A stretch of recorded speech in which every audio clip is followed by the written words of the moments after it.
در دوردست ها. در دوردست هیچ خبری نبود، در دوردست چیزی نبود. تا وقتی اطرافت رو بهش توجه نمی کردی فکر می کردی تو دوردست ها چه چیزی برای تو در انتظار تو وجود داره.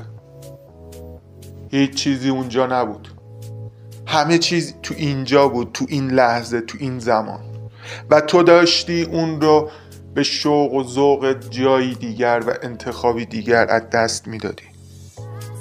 این ثانیه‌هات رو به خاطر اینکه زمانی چیزی به دست خواهد اومد از بین میبردیش و هیچ وقت این بازگشتی نداشت.